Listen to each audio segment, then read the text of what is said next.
সবাইকে স্বাগতম magnetic effect of current সিরিজে। এই সিরিজে আমরা আলোচনা করব একটা মুভিং চার্জড পার্টিকেল অর্থাৎ কারেন্টের জন্য যে ম্যাগনেটিক ফিল্ডের ক্রিয়েট হয় সেই ম্যাগনেটিক ফিল্ডটা আমরা কিভাবে বের করতে পারি। এই ভিডিওতে আমরা আলোচনা করব বিয়ট স্যাভার্টস ল। এর পরের ভিডিওতে থাকবে অ্যাপ্লিকেশন অফ বিয়ট স্যাভার্টস ল, তারপরে আমরা দেখব অ্যাম্পিয়ার্স ল এবং তারপরে দেখব অ্যাম্পিয়ার্স ল এর অ্যাপ্লিকেশন। এভাবেই আমরা সিরিজটাকে এগিয়ে নিয়ে যাব। আজকে শুরু করা যাক বিয়ট সাভার্ট ল দিয়ে। একটা কারেন্ট ক্যারিং কন্ডাক্টর যদি এদিক দিয়ে কারেন্ট ফ্লো হয় তাহলে এর চারিদিকে ম্যাগনেটিক ফিল্ডের ক্রিয়েট হয়। ম্যাগনেটিক ফিল্ডটা সাধারণত এইভাবে ক্রিয়েট হয়। তো যদি এই দিকে কারেন্ট ফ্লো হয় তাহলে রাইট হ্যান্ড রুল ইউজ করে আমরা এই যে ম্যাগনেটিক ফিল্ডের ডিরেকশন সেটা বের করতে পারি। অর্থাৎ কারেন্ট যদি ধরি, কারেন্ট এই কলম বরাবর উপরের দিকে ফ্লো করতেছে, অর্থাৎ এই দিকে ফ্লো করতেছে, তাহলে এই এই কারেন্টের ডিরেকশনে আমরা যদি ডান হাতের বৃদ্ধাঙ্গুলি রাখি, এই যে ডান হাতের বৃদ্ধাঙ্গুলি রাখলে এই বাকি আঙ্গুলগুলো যেদিকে কার্লড হয়ে থাকে অর্থাৎ যেদিকে ডিরেক্ট করে সেটাই হবে ম্যাগনেটিক ফিল্ডের ডিরেকশন। অর্থাৎ এই হলো আমাদের বৃদ্ধাঙ্গুলি, তাহলে এটা হবে ম্যাগনেটিক ফিল্ডের ডিরেকশন। তো এটার ক্ষেত্রে উপরের দিকে কারেন্ট যাচ্ছে, তার মানে ম্যাগনেটিক ফিল্ডের ডিরেকশনটা হবে এই দিক বরাবর। তো এটা তো পেলাম আমরা ম্যাগনেটিক ফিল্ডের ডিরেকশন। তো মানটা আমরা কীভাবে নির্ণয় করব? এই মান নির্ণয় করার জন্যই যে দুই বিজ্ঞানী ল দিয়েছিলেন তারাই হলেন, একজনের নাম হলো বিয়ট, একজনের নাম হলো স্যাভার্ট। আজকে আমরা সেই বিয়ট স্যাভার্টের ল আলোচনা করব। তো ধরি যে আরবিট্রারি কোনো একটা তার, সেটা স্ট্রেট লাইন হতে হবে এমন কোনো কথা নেই, এটার মধ্যে দিয়ে আই পরিমাণ কারেন্ট ফ্লো হচ্ছে। তো এটার জন্য যে ম্যাগনেটিক ফিল্ড ক্রিয়েট হবে সেটা আমরা বের করতে চাই। এই পয়েন্টে ধরলাম, এই পয়েন্টটা হলো পি।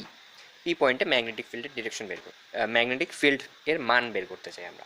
তো এই ম্যাগনেটিক ফিল্ডের মান ধরি এই একটা ক্ষুদ্র লেন্থের জন্য যে ম্যাগনেটিক ফিল্ডের মান আমরা পাবো সেটাকে যদি আমরা ইন্টিগ্রেট করে দিই এই লাইনের উপর, তাহলে আমরা টোটাল ম্যাগনেটিক ফিল্ডের মানটা পেয়ে যাব।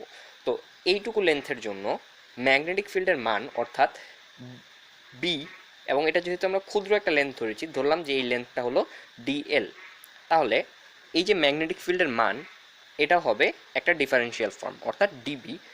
এই ক্ষুদ্র মানটা অর্থাৎ ডিপেন্ড করবে কির ওপর? এই যে কারেন্টের ফ্লোটা এটাকে আমরা যত বেশি বাড়াবো ম্যাগনেটিক ফিল্ডের মানও তত বেশি বৃদ্ধি পাবে, অর্থাৎ এটা ডিপেন্ড করবে আই এর উপর। এরপরে এই লেন্থটা যদি ক্ষুদ্র না নিয়ে আরও বেশি নিয়ে থাকি তাহলে চার্জড পার্টিকেলগুলো আরও বেশি ফ্লো করবে, তার মানে আরও বেশি ম্যাগনেটিক ফিল্ড ক্রিয়েট হবে, তার মানে এই লেন্থের সাথেও এটা ডিপেন্ডেন্ট আইডিএল। এবং আরেকটা জিনিসের সাথে এটা ডিপেন্ডেন্ট, এটা হলো এখান থেকে এটা ডিস্টেন্স যদি আর হয় তাহলে আমরা জানি ফান্ডামেন্টাল যে ফোর্সগুলো আছে সেগুলো ইনভার্স স্কোয়ার রুল ফলো করে, অর্থাৎ এই যে ডিস্টেন্স আর এটার ইনভার্স স্কোয়ার অর্থাৎ আর স্কোয়ারের ইনভার্সের ওপর ডিপেন্ড করবে। তো এই হলো ম্যাগনেটিক ফিল্ডের ইনটিউটিভলি কী উপর ডিপেন্ড করতে পারে সেটা আমরা পেলাম। তো এখানে আরেকটা জিনিস আসে, সেটা হলো এটাকে আমরা ইনটিউটিভলি বুঝতে পারবো না, এটা টোটালি স্পেশাল রিলেটিভিটি থেকে আসে।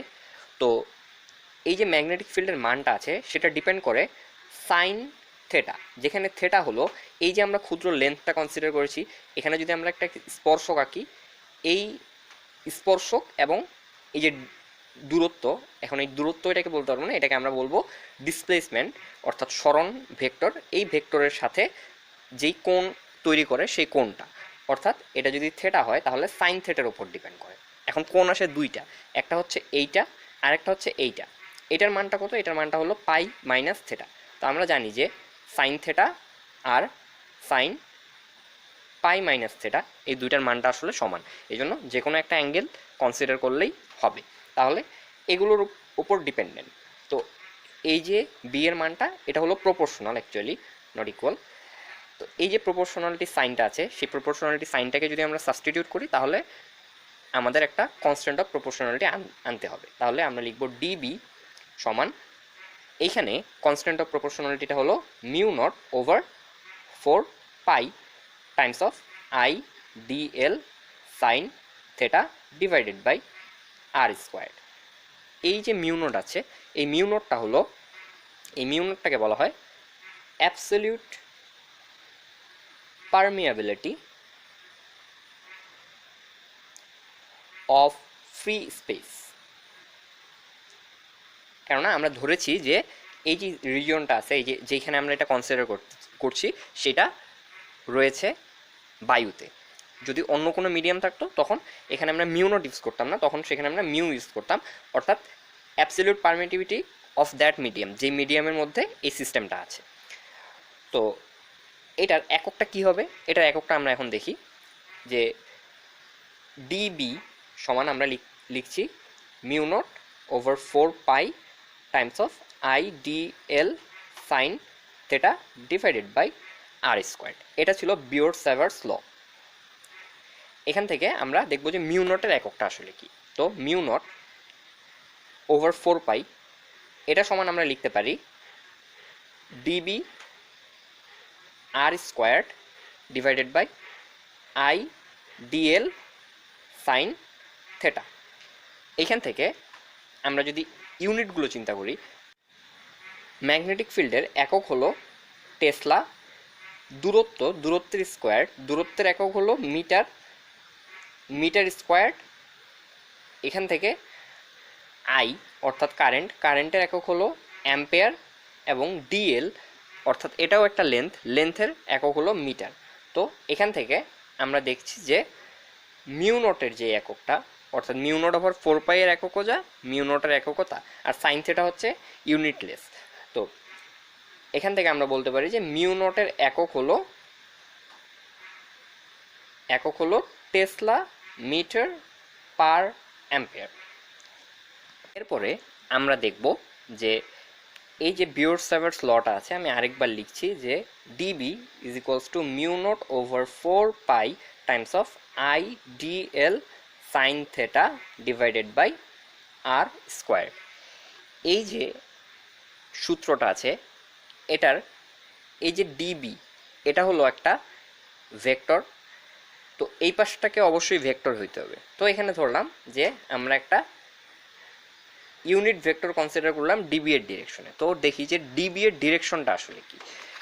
এখান থেকে আমরা যদি দেখি যে এই পয়েন্টে কারেন্ট ফ্লো করতেছে এই দিক বরাবর, আমরা যদি রাইট হ্যান্ড রুল ইউজ করি, অর্থাৎ এই দিক দিয়ে কারেন্ট ফ্লো করতেছে, তো আমরা এইদিকে রাখবো আমাদের বৃদ্ধাঙ্গুলি রাখলাম, তাহলে আমাদের আঙ্গুলগুলো, বাকি আঙ্গুলগুলো যেদিকে ইন্ডিকেট করবে, অর্থাৎ এই যে কারেন্টের দিকে ফ্লো হচ্ছে, আমাদের বাকি আঙ্গুলগুলো নির্দেশ করতেছে কোথায়, কাগজের ভেতরের দিকে। তার মানে এই পয়েন্টে ম্যাগনেটিক ফিল্ডের যে ডিরেকশন সেটা হবে কাগজের ভেতরে, অর্থাৎ এই দিক বরাবর একটা ইউনিট ভেক্টর আমরা কনসিডার করেছি ইটা।